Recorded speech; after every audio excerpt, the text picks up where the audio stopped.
There's a certain kind of person who doesn't raise their voice even when the world seems to be falling apart. They don't argue, they don't panic, they don't rush to prove themselves right. They just breathe, and while everyone else is trying to make sense of the chaos, they quietly watch, like someone who's already been through this storm before. You've probably met someone like that. The kind of person who feels like silence itself has wrapped around them no matter what happens. They remain composed, steady, grounded, untouchable. And if you've ever wondered why some people can stay so calm while others fall apart, the answer is far deeper than you might think. Calmness, real calmness, isn't the absence of emotion. It's what happens when emotion meets understanding. It's not that these people don't feel. They do, they just don't react in the same way anymore. Once you've seen enough, once you've hurt enough, once you've realized that panic doesn't solve anything, you stop fighting storms that can't be controlled. You learn to stand still in the rain instead. That's the psychology of calm people.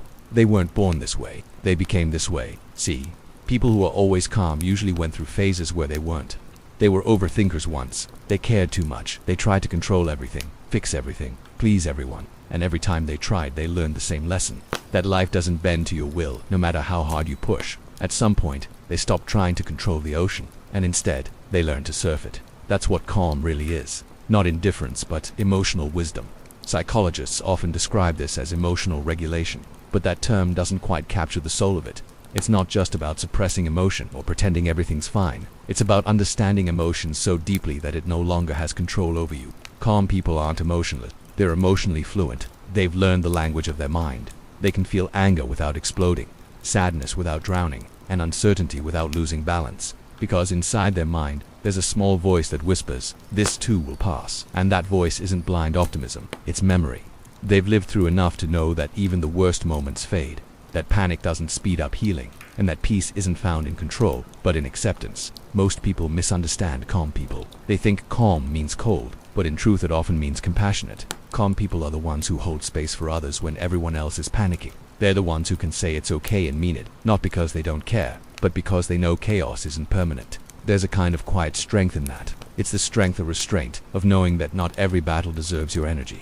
Not every insult deserves a reply, and not every storm deserves fear. It's the strength of choosing peace even when your instincts want to fight. But let's go deeper. Why do some people reach this state while others constantly find themselves overwhelmed? The answer lies in a part of the brain called the amygdala, the center of fear and emotional response. In people who've practiced mindfulness or been through emotionally intense experiences, the amygdala becomes more balanced. It still signals danger, but it no longer hijacks their entire system. Their prefrontal cortex, the rational thinking part of the brain, learns to step in before the emotion takes over. In other words, calm people have trained their minds to pause between feeling and reacting. That pause is their superpower. It's why in an argument, they can hear something hurtful and not immediately strike back. It's why they can sit in uncertainty without needing to fill the silence. It's why when the world is loud, they can still hear themselves think. That pause, that moment of stillness is where wisdom lives. But here's what's fascinating. Calm people often weren't taught to be this way through books or therapy. Many learned it the hard way. Through heartbreak, through disappointment, through realizing that reacting quickly often made things worse. At some point, they got tired of their own chaos. They got tired of overreacting, regretting, apologizing, explaining. They reached a point where peace became more important than being right. So now when tension rises, they choose silence over shouting. They choose to breathe instead of blame. They choose to let go instead of hold grudges that burn from the inside. And yet that calmness isn't always easy, because sometimes calm people carry storms inside that no one can see. They look peaceful, but their calm is hard-earned. It's the kind that's forged in pain, not perfection. They've cried in private, questioned their worth, felt unseen, misunderstood, and through all that, they discovered that peace isn't a reward for having an easy life. It's a discipline you build when you realize that emotional chaos doesn't serve you anymore. That's why people who are always calm tend to think differently. They're not driven by impulse. They're guided by perspective. They don't chase validation. They chase meaning. They don't need to prove they're right. They'd rather understand because deep down they've realized something most people don't. Reacting to everything makes you a prisoner of everything.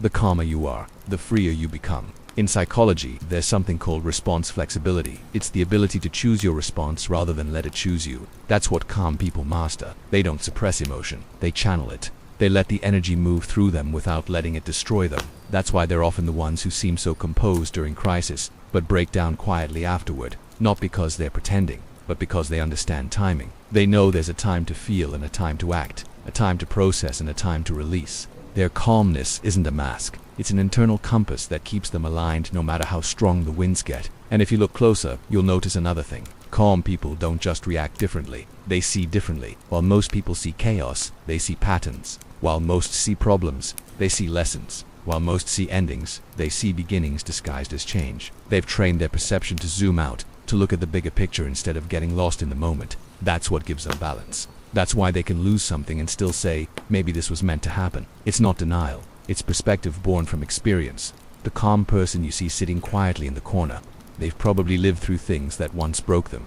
They just learned not to live inside that break anymore. They've realized that when you stop trying to control the uncontrollable, you create space. And that space is where peace begins. Think about that the next time you see someone who never seems rattled. They're not detached from life. They're just anchored deeper in it. They've stopped being tossed around by every wave because they've become the ocean itself. Their calmness is not apathy, it's understanding. It's the understanding that not every emotion deserves expression. Not every thought deserves attention, and not every situation deserves energy, because energy to them is sacred. They spend it wisely on things that build, not break. They've seen how easily chaos can drain a person, how drama can destroy peace, how small reactions can grow into regrets. So they choose differently now. When someone insults them, they pause. When someone misunderstands them, they explain if it's worth it and walk away if it's not. When life gets heavy, they don't collapse. They lean on faith, on time, on perspective. And that's what makes calm people magnetic. It's not that they have all the answers, it's that they don't need to anymore. They've made peace with uncertainty. And in a world obsessed with control, that peace is power. Because while most people are fighting battles in their minds, replaying, overthinking, regretting, calm people know that silence can say more than words ever could. That not every emotion deserves a witness, and that sometimes the greatest strength is simply not reacting. But there's another layer to this psychology, something few people talk about. Calmness can also be a kind of self-protection, a defense mechanism.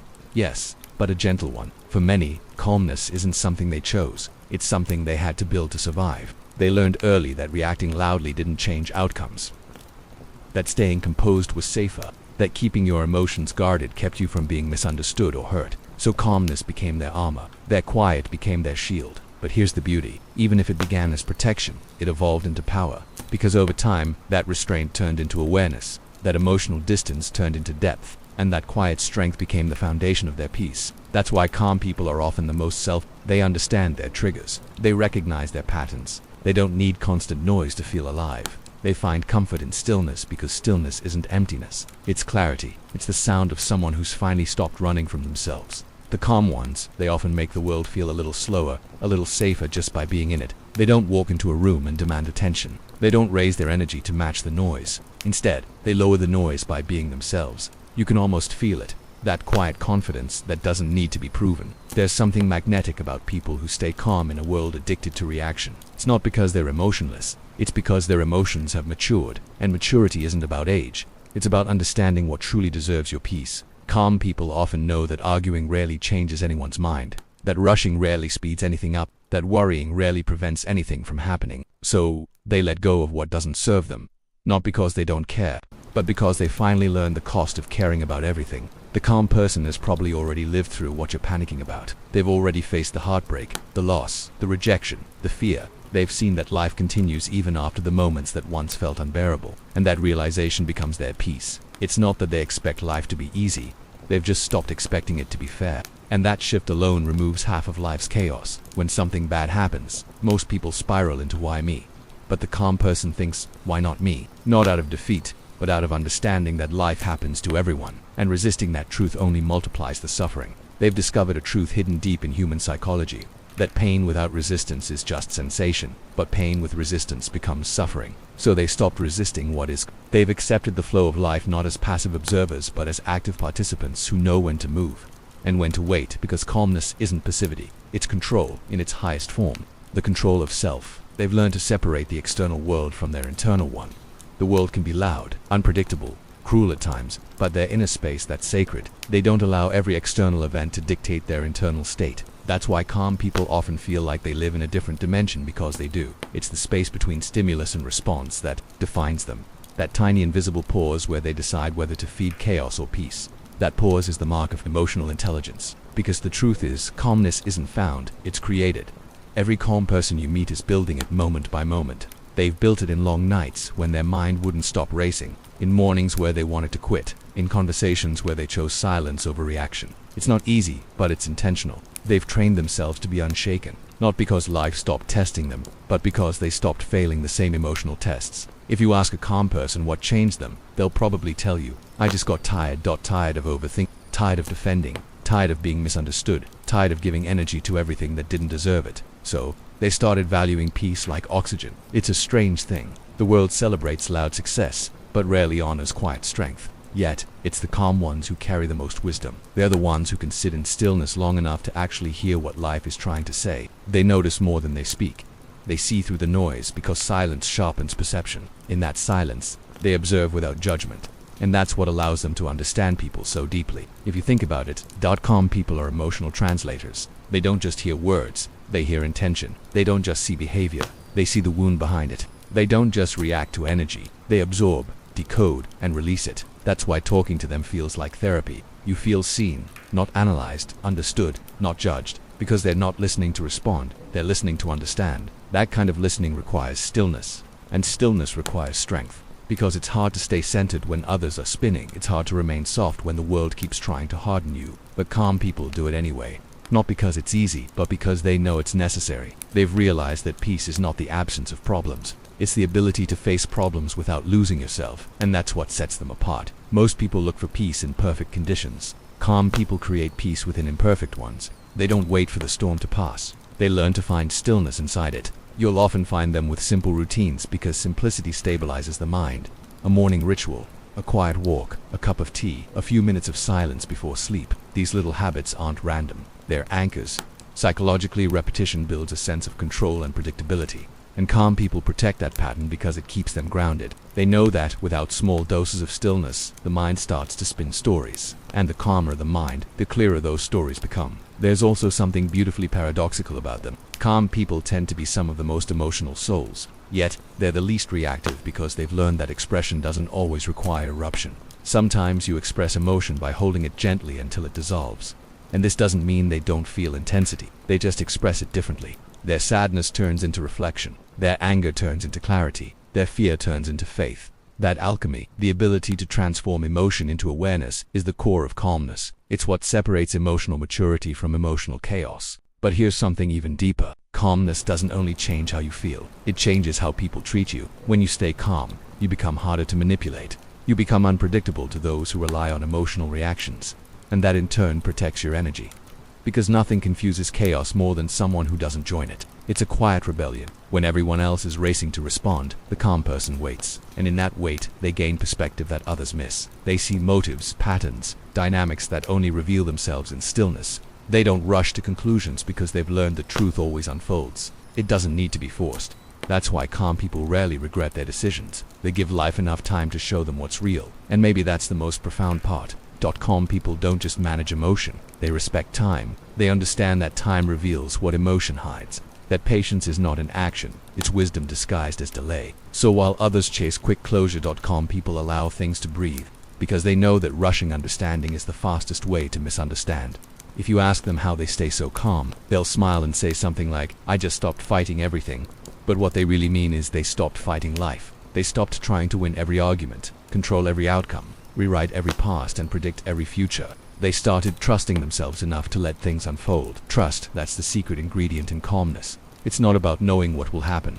It's about believing that whatever happens, you'll handle it. And that belief doesn't come from ego. It comes from experience. From surviving enough storms to know you will survive the next one, too. That's why calm people often radiate quiet confidence. Not loud, showy confidence, but the kind that feels like gravity. It's not in their words. It's in their presence. You just feel safe around them because their energy tells you it's okay. We don't have to rush. We don't have to fight. We can just be. And maybe that's what the world needs more of. People who don't add to the noise. People who can pause before reacting, breathe before speaking, and listen before judging. Imagine if everyone learned to do that just for a day. The world would sound a lot quieter. And maybe, just maybe, that silence would heal more than words ever could. But let's be real. Staying calm isn't easy. Even the calmest people lose their balance. Sometimes they get angry. They break down. They feel doubt. But the difference is they know how to return to stillness. They don't stay lost in emotion. They observe it, understand it, and let it pass. That's the cycle. Awareness, acceptance, release. Because true calm isn't about never being shaken. It's about always finding your way back. The calm ones know that emotions are waves, not walls. You can't stop them from coming, but you can choose how to surf them. So they ride the rise and fall of life with grace, never letting one wave define the entire ocean. They've learned that happiness and pain are temporary visitors, both welcome, both fleeting. And in that acceptance, they find peace that doesn't depend on what happens next. That's why calm people often feel timeless, as if they've stepped outside the race everyone else is running. Because in a way, they're not chasing peace anymore. They've become it. And maybe you felt that pull too. That quiet voice inside that says, I just want peace. Maybe you've reached the point where chaos no longer excites you, where silence feels like safety, and where you'd rather understand than argue. That's not weakness, that's growth. Because calmness isn't something you're born with, it's something you grow into, and once you do, the world changes color. You stop needing noise to feel alive. You start valuing quiet moments, gentle people, slower days. You begin to measure success not by how much you achieve, but by how peacefully you live. And the best part, the calmer you become, the more clearly you see people, patterns, purpose. You start noticing how much of life is noise pretending to be important. And once you see that, it's hard to unsee it. So you begin simplifying. You declutter your thoughts, your space, your relationships. You choose less, and somehow it feels like more. Because calm people know that the goal isn't to have a perfect life, it's to have a peaceful mind. And peace doesn't come from fixing everything outside of you. It comes from learning to rest within yourself, even when nothing outside makes sense. That's what makes calm people rare. Not their lack of emotion, but their understanding of it. They don't escape the storm. They become the stillness inside it. They don't control the wind. They learn to move with it. They don't fear uncertainty. They see it as part of the dance. And maybe that's the message we all need. That calmness isn't found at the end of the journey. It's found when you stop running and decide to be fully here right now. Because life will always test you. It will shake you, challenge you, break your rhythm. But every time it does, you have a choice to react or to return. And every time you choose to return to calm, you become a little stronger, a little wiser, a little freer. So if you've ever been told you're too calm, take it as a compliment. It means you've mastered the art of emotional balance in a world that thrives on reaction. It means you've learned to see the storm without becoming it. And it means you found the kind of strength that doesn't shout. It simply is, because calmness is not emptiness. It's fullness without noise. It's power without aggression. It's emotion without chaos.